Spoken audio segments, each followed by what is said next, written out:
Mheshimiwa Rais, pia kwa uchache sekta ya elimu. Chini ya uongozi wako kumekuwa na upanuzi mkubwa wa miundombinu ya elimu, ikiwa ni pamoja na kuongeza bajeti ya elimu ya juu na kutoa mikopo kwa wanafunzi wa ngazi za stashahada kwa fani za sayansi, afya na ufundi. Juhudi hizi zimelenga kujenga taifa lenye elimu, weledi na utaalamu utakaochochea maendeleo endelevu ya nchi yetu. Mheshimiwa Rais, katika kipindi cha uongozi wako, sera ya elimu ya mafunzo ya mwaka 2014 imefanyiwa mapitio makubwa na kuzaa sera ya elimu ya mwaka 2023. Baadhi ya masuala muhimu katika sera hiyo ni kuimarisha matumizi ya teknolojia na mafunzo ya amali, maeneo ambayo yatachochea uimara wa elimu inayotolewa. Fedha za kugharamia mpango wa elimu bila ada zimeongezeka kutoka shilingi bilioni 312.5 hadi kufikia bilioni 796.38 kwa mwaka 2024. Udahili wa wanafunzi katika vyuo vya elimu ya ufundi umeongezeka kutoka 344,815 hadi kufikia 400,040 kwa mwaka 2024. Mheshimiwa Rais, udahili wa wanafunzi wa elimu ya juu umetoka 98,003 mwaka 2020 na kufikia mwaka 2023 tayari tulikuwa tumefika 196,837. Chini ya uongozi wako Mheshimiwa Rais, kumekuwa na ongezeko la ajira katika eneo hili kumekuwa na ongezeko la ajira la vijana 89,778 ambapo hapo wako wanaume na wanawake, jambo ambalo tunakushukuru kwa kutoa kipaumbele pia kwa uwezeshaji wa wanawake. Kwa upande wa miundombinu ya elimu, kwa sehemu kwaya yetu imeeleza hapa, lakini tumeona katika elimu msingi na elimu sekondari idadi ya shule za msingi zimeongezeka kutoka shule 16,656 mwaka 2020 ambao ni wastani wa shule 277 zikijengwa kwa mwaka hadi shule 19,783 mwaka 2024. Mheshimiwa Rais, hili ni ongezeko la wastani wa shule 782 kwa mwaka. Kwa upande wa shule za sekondari, ujenzi umeongezeka kutoka shule 5,001 mwaka 2020 ambao ni wastani wa ujenzi wa shule 83 kwa mwaka hadi kufikia shule 5,926 mwaka 2024. Hili ni ongezeko la wastani wa shule 231 kwa mwaka. Mheshimiwa Rais, sisi kama Bunge la Jamhuri ya Muungano wa Tanzania kwa mchango huu mkubwa sana ulioutoa kwenye eneo la elimu tunakushukuru sana. Sekta ya madini. Mheshimiwa Rais, serikali yako ya awamu ya 6 imeimarisha na kuongeza mapato yatokanayo na sekta ya madini pamoja na kuwavutia wawekezaji wa ndani na nje, ambapo imechagiza ukusanyaji wa kiwango cha maduhuri ya serikali kutoka shilingi bilioni 624.61 hadi shilingi bilioni 753.82, sawa na ongezeko la 20.7 kutoka mwaka 2021 hadi 24. Hii ni moja ya mafanikio kati ya mafanikio mengi ambayo taifa limenufaika katika sekta ya madini.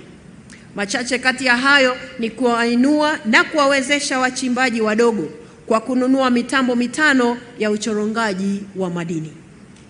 Vituo vya ununuzi madini vimeongezeka kutoka vituo 40 kufikia vituo 105 kwa mwaka 2024.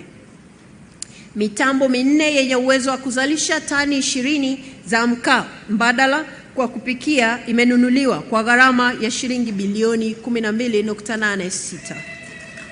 Mheshimiwa Rais, sekta ya utalii. Katika sekta ya utalii kumekuwa na mafanikio mbalimbali kutokana na uongozi wako thabiti. Kipindi chako cha miaka minne kimeshuhudia ukusanyaji wa maduhuri ya serikali ukiongezeka kutoka shilingi bilioni 367.42 kwa mwaka 2020 hadi kufikia bilioni 877,387,144,190 mwezi March 2025, sawa na ongezeko la asilimia 120. Mheshimiwa Rais, filamu ya The Royal Tour na Amazing Tanzania ziliandaliwa na wewe Dr. Samia Suluhu Hassan, lakini kwa kushirikiana kwa karibu kabisa na Dr. Hussein Ali Mwinyi, Rais wa Zanzibar na mwenyekiti wa Baraza la Mapinduzi. Filamu hizo zimetangaza Tanzania katika nchi na mabara yote duniani. Jitihada hizo zimekuza idadi ya watalii wa nje kwa ongezeko la asilimia 244.98 kutoka watalii 620,867 mwaka 2020 hadi kufikia watalii milioni 2,141,895 kwa mwaka 2024. Vile mapato yatokanayo na shughuli za utalii yameongezeka kutoka dola za Marekani milioni 700 mwaka 2020 hadi kufikia dola za Kimarekani bilioni 3.9 kwa mwaka 2024. Hili ni sawa na ongezeko la asilimia 427.14 kwa watalii wa kimataifa. Mapato ya utalii wa ndani yameongezeka pia kutoka shilingi bilioni 46.3 mwaka 2021 hadi kufikia bilioni 209.8 mwaka 2024. Hapa ni sawa na ongezeko la asilimia 353.1. Kumekuwa pia na matokeo chanya katika utalii wa mikutano, ambapo katika nyakati mbalimbali nchi yetu imekuwa mwenyeji wa jukwaa la pili la utalii wa chakula duniani kwa kanda ya Afrika. Mikutano ya nishati ya wakuu wa nchi za Afrika mwezi Januari 2025 na mashindano ya kombe la Afrika ambayo tunayasubiri kwa hamu. Jitihada zote hizi zimefanikisha Tanzania kutambulika na kutunukiwa tuzo za kimataifa. Mifano ni hizi zifuatazo, kwa sababu sitaweza kuzitaja zote. Kwanza, eneo linalovutia zaidi kiutalii, yani Africa's Leading Destination 2024. Pili, eneo linaloongoza kwa utalii wa safari, yani World's Leading Safari Destination 2024. Tatu, tuzo ya Mlima Kilimanjaro ya kivutio bora cha utalii barani Afrika, yani African Leading Tourism Attraction 2024. Hifadhi ya Serengeti kutambuliwa kuwa eneo la pili bora zaidi duniani kwa safari na utalii, yani the world's second destination by Times of India. Tuzo nyingine ni tuzo ya utoaji wa huduma bora kwa viwango vya kimataifa kwa taasisi ya TANAPA, ambapo imeshinda kwa mara 5 mfululizo kuanzia mwaka 2020 mpaka 2024. Na tuzo ya bodi ya utalii bora Afrika. Mheshimiwa Rais, sekta ya kilimo. Katika kuendeleza sekta ya kilimo, serikali ya awamu ya 6 imechukua hatua mbalimbali zifuatazo: kuboresha kilimo cha umwagiliaji kutoka hekta 561,383 mwaka 2020 hadi hekta 983,466.06 pamoja na skimu 34 za umwagiliaji zenye jumla ya hekta 31,773.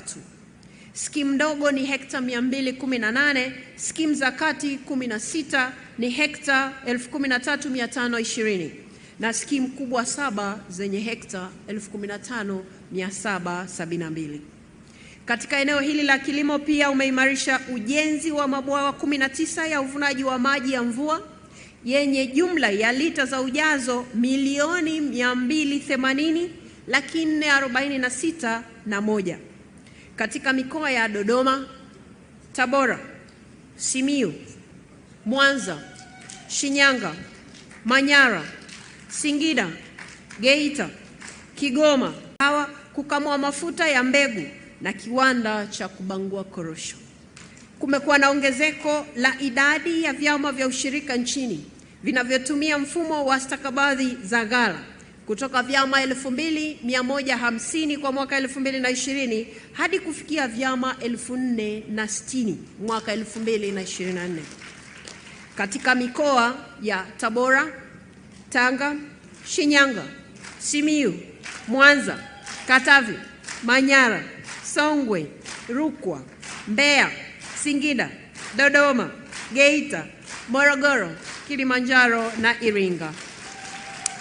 Aidha, vyama 49 vya ushirika vyenye wanachama 4177 vimeanzishwa katika kipindi chako.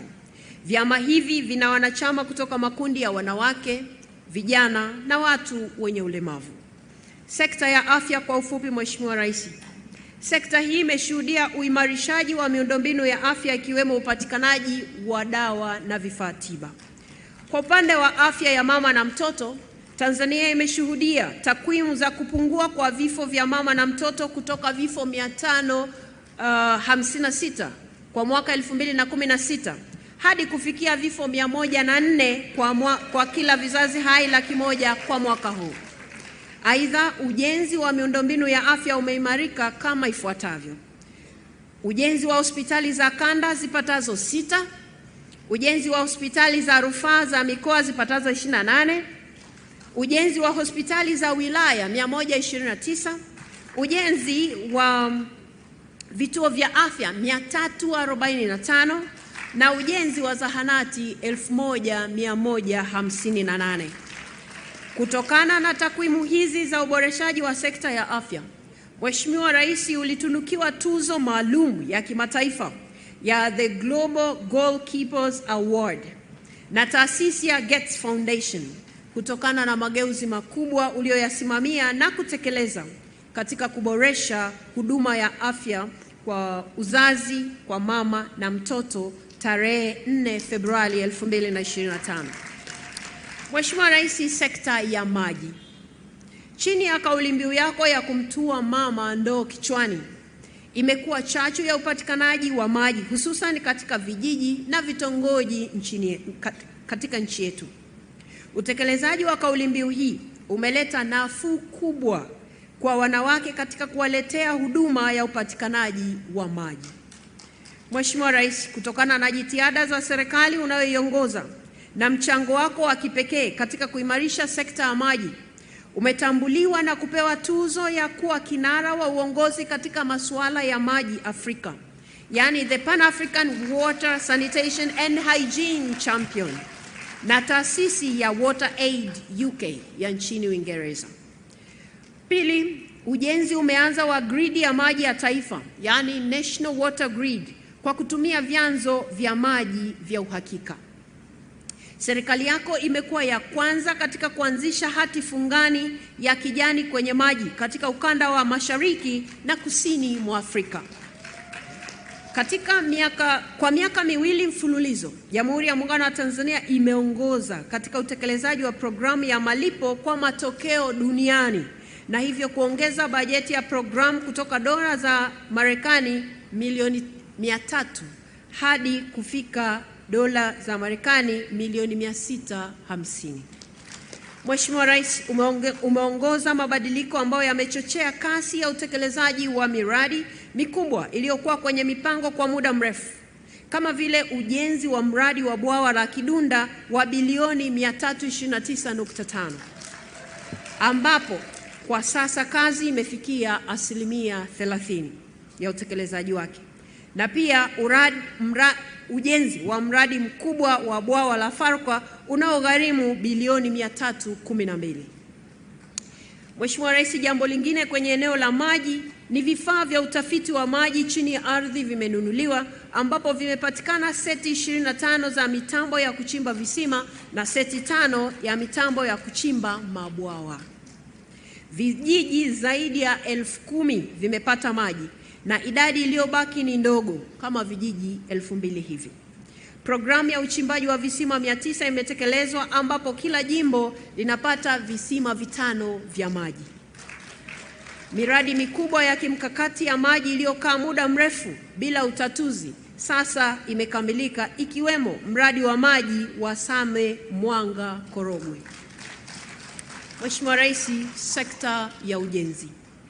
Katika sekta hii tumeshuhudia maboresho makubwa ya miundombinu kama ifuatavyo.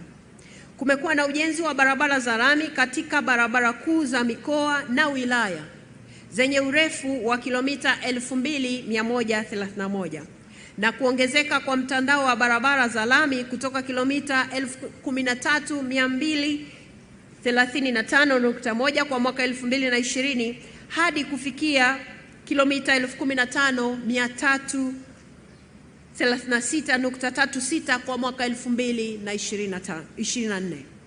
Barabara za changalawe za wilaya zimejengwa zenye urefu wa kilomita 12,875 na kuongezeka kwa mtandao wa barabara za changalawe kutoka kilomita 29,133.17 mwaka 2020 hadi kufikia kilomita 42,059 kwa mwaka 2024.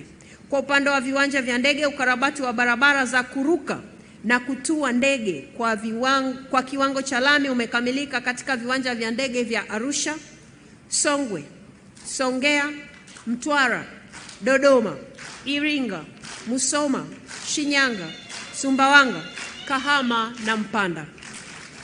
Mikoa ya Singida, Tabora na Tabora Katavi imeunganishwa kwa barabara za lami. Ujenzi wa madaraja makubwa ya Kitengule, Wami, Msingi, Tanzanite, Kiegea, Berega, Gerezani, Mpwapwa na Ruhuhu, na pia daraja kubwa kabisa ama refu kabisa la Kigongo Busisi. Upanuzi wa viwanja vya ndege vya Mwanza na Songwe umekamilika. Wakati huo huo, ujenzi wa uwanja wa ndege wa kimataifa wa Msalato ukiendelea na sasa utekelezaji wake umefika 64%. Mheshimiwa Rais, sekta ya uchukuzi. Sekta ya uchukuzi ni mojawapo ya vipaumbele vya serikali ya awamu ya 6. Miradi ya kimkakati katika maeneo ya bandari, reli, usafiri wa anga, maziwa makuu pamoja na ufungaji wa rada za hali ya hewa imetekelezwa. Naomba nitaje baadhi ya maeneo katika sekta hiyo. Serikali imeimarisha miundombinu ya bandari ikiwemo uboreshaji wa gati namba 1 hadi 7 jijini Dar es Salaam ama wa bandari ya Dar es Salaam.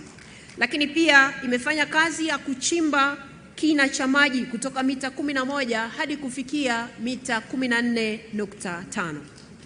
Ujenzi wa gati maalum la kuhudumia meli za magari na eneo la kuegesha magari katika bandari ya Dar es Salaam pamoja na upanuzi wa lango la kuingilia na kugeuzia meli. Bandari ya Tanga imefanyiwa ukarabati wa gati namba 1 hadi 2 yenye urefu wa mita 300 pamoja na kuongeza kina kutoka mita 3 hadi mita 13. Shehena ya mizigo bandarini imeongezeka kutoka tani 17.1 kwa mwaka 2020 hadi kufikia tani milioni 28.75 mwaka 2024. Mheshimiwa Rais, katika huduma za reli yafuatayo yamefanyika. Sambamba na kazi kubwa inayofanywa katika maeneo niliyoyataja hapa, serikali ya awamu ya 6 imeendelea kumalizia ujenzi wa reli ya kisasa ya SGR kutoka Dar es Salaam hadi Makutupora kilomita 722 na kununua vichwa vya treni vipatavyo 17 na mabehewa 65. Vile vile ujenzi umeanza wa kipande cha Makutupora Isaka na Tabora na Kigoma. Hizi ni hatua muhimu zinazochangia kasi ya maendeleo ya nchi yetu kijamii na kiuchumi. Mheshimiwa Rais, kazi inayoendelea hivi sasa ni kukamilisha ujenzi wa reli ya kisasa kwa kipande cha Mwanza Isaka chenye kilomita 341 ambapo hadi sasa ujenzi umefikia 60.82%. Makutupora Tabora kilomita 68 sawa na asilimia 14.53. Tabora Isaka kilomita 165 ambayo asilimia 6.2. Na Tabora Kigoma kilomita 506 utekelezaji wake umefikia asilimia 6.58. Serikali ya awamu ya 6 imekarabati mabehewa ya mizigo 330 kati ya 600 na mabehewa ya abiria 30 kati ya 37 ambayo yameanza kutoa huduma katika reli ya kati. Mheshimiwa Rais, katika eneo la usafiri wa anga, serikali yako ya awamu ya 6 imefanya yafuatayo. Serikali imenunua ndege 6 za abiria na ndege 1 ya mizigo, hivyo kufanya idadi ya ndege kuwa 16 kwa mwaka 2024 ikilinganishwa na ndege 9 zilizokuwepo mwaka 2020. Kazi nyingine iliyokamilika ni ufungaji wa mashine mdaku ya Niskana 7 za ukaguzi wa abiria na mizigo katika viwanja vya ndege vya Mwanza, Musoma, Arusha, Dodoma, Manyara, Iringa na Tanga. Katika kuimarisha sekta hii ya ndege, ujenzi wa kiwanda cha kuunganisha na kutengeneza ndege umeanza Morogoro. Mfumo wa taa za kuongoza ndege imewekwa katika viwanja vya ndege vya Songea, Songwe, Mtwara na Dodoma. Mheshimiwa Rais, vile vile umeimarisha shirika la ndege la taifa ATCL kwa kununua ndege 6 hizo ambazo nimezisema, na sasa tunaweza kusema anga la Tanzania limefunguka. Anga la Tanzania limefunguliwa. Mheshimiwa Rais, sekta ya nishati. Sekta ya nishati ni muhimu sana kwa ustawi wa jamii na kuendeleza uchumi wa taifa lolote duniani. Katika sekta hii mafanikio makubwa yamepatikana na naomba niataje baadhi ya hayo. Kwanza, taifa letu hivi sasa limefanikiwa kuzalisha umeme wa megawatt 2115 ambao umekamilika, na hizi megawati zote kuingizwa katika gridi ya taifa. Hatua hii inafuatia kukamilika kwa ujenzi wa mradi wa kuzalisha umeme wa bwawa la Mwalimu Nyerere na hivyo kuimarisha upatikanaji wa umeme nchini. Aidha, ujenzi wa njia ya kusafirisha umeme ya kilovoti 400 kutoka bwawa la Mwalimu Nyerere hadi Chalinze umekamilika. Kituo cha kupoza umeme cha Chalinze cha kilovoti 400, 220, 132 kimewezesha kusafirisha na kupoza umeme unaoingizwa katika gridi ya taifa kutoka katika chanzo cha umeme cha bwawa la Mwalimu Nyerere. Miradi ya kuzalisha umeme ikiwemo Kinyerezi 1 extension unaozalisha megawati 185 kwa kutumia gesi asilia na mradi wa Rusumo wa megawati 80 kwa kutumia maporomoko ya maji ya mto Kagera imekamilika. Kwa upande wa upatikanaji wa umeme, vijiji 12278 kati ya vijiji 12318 sasa vimeunganishwa kupata huduma hiyo. Hii ni sawa na asilimia 96.67 ya vijiji vyote. Vitongoji 32,827 kati ya 64,359 navyo vimepata umeme sawa na asilimia 51. Kiwango cha umeme unaounganishwa katika mfumo wa gridi ya taifa kimeongezeka kutoka megawati 1602.32 mwaka 2020 hadi megawati 3169.26 mwaka 2024. Gridi ya taifa ya Tanzania imeunganishwa na gridi za nchi jirani za Kenya kupitia mradi wa Backbone Transmission Power Investment Project wenye msongo wa kilovoti 400 na Burundi na Rwanda kupitia mradi wa Rusumo wa megawati 80. Hatua hii imewezesha kuanza kwa ujenzi wa kusafirisha umeme wa kilovoti 400 kutoka Chalinze hadi Dodoma. Mheshimiwa Rais, katika ile eneo la nishati, Tanzania inatambua kwamba wewe ni kinara wa nishati safi. Katika kuwa kinara wa nishati safi, umefanikiwa kuibeba ajenda ya nishati safi ya kupikia kimataifa na kitaifa pia kwa kuhamasisha ubunifu katika teknolojia ya nishati safi ya kupikia na kuhakikisha watu wanapika katika mazingira safi ya kiafya lakini pia kimazingira. Aidha, umesisitiza uanzishwaji wa kitengo maalum cha usimamizi madhubuti wa nishati safi. Kwa kufanya hivyo, umehakikisha kwamba Tanzania inakuwa mstari wa mbele katika kukabiliana na mabadiliko ya tabia nchi kwa kulinda maliasili zetu lakini pia kwa kulinda misitu yetu.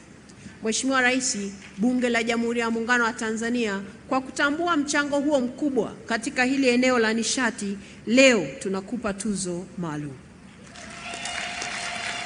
Sekta ya elimu. Mheshimiwa Rais, Bunge la Jamhuri ya Muungano wa Tanzania, sekta ya ushirikiano wa kimataifa. Taifa la Tanzania linatambua heshima ambayo unaendelea kuliletea kwa kuimarisha nafasi ya Tanzania katika diplomasia ya kimataifa, ambapo umehakikisha Tanzania inashiriki katika majadiliano ya kimataifa na jumuiya za kikanda kama vile Umoja wa Mataifa, Umoja wa Afrika, Jumuiya ya Afrika Mashariki na Jumuiya ya Maendeleo ya Kusini mwa Afrika, ambazo nchi yetu ni wanachama, ikiwemo kutekeleza kikamilifu diplomasia ya kiuchumi. Mheshimiwa Rais, katika utekelezaji wa sera ya mambo ya nje ya uboreshaji wa diplomasia ya uchumi, Tanzania imefanikiwa kupata mikopo ya masharti nafuu ya kiasi cha dola za Marekani bilioni 2.5 kwa ajili ya utekelezaji wa miradi katika sekta mbalimbali za maendeleo. Nchi yetu imepata mkopo wa masharti nafuu wenye kiasi cha dola za Marekani milioni 163.6 kwa ajili ya kugharamia mradi wa ujenzi wa hospitali ya Mbiguni na kituo cha mafunzo ya afya Zanzibar. Mheshimiwa Rais, nchi yetu pia imeweza kuratibu mikutano 25 ya ubia wa maendeleo baina ya Tanzania na nchi za Afrika, Ulaya, Amerika, Asia, Australia na Mashariki ya Kati. Pia Mheshimiwa Rais, umeendelea kuimarisha diplomasia kwa kushiriki mikutano mbalimbali ya kimataifa ambayo imeliletea tija kubwa sana taifa letu. Pia umewezesha Tanzania kuteuliwa kuwa mjumbe wa Baraza la Amani na Usalama la Umoja wa Afrika na hivyo kuchangia katika maamuzi ya masuala ya kimkakati kuhusu amani na usalama barani Afrika. Mheshimiwa Rais, pia umewezesha Watanzania wengi kupata nafasi za uongozi katika taasisi za kikanda na kimataifa. Mifano ya hao viongozi, maana nao hatuwezi kuwataja wote, ni wengi. Mmoja wapo ni Profesa Mohamed Janabi aliyechaguliwa kuwa mkurugenzi wa Shirika la Afya Duniani WHO kanda ya Afrika. Lakini hii ni baada ya kifo cha mteule wa awali Dr. Faustin Ndugulile ambaye ametangulia mbele za haki. Lakini pia Mheshimiwa Rais, umewezesha Dr. Deo Mwapinga ambaye amechaguliwa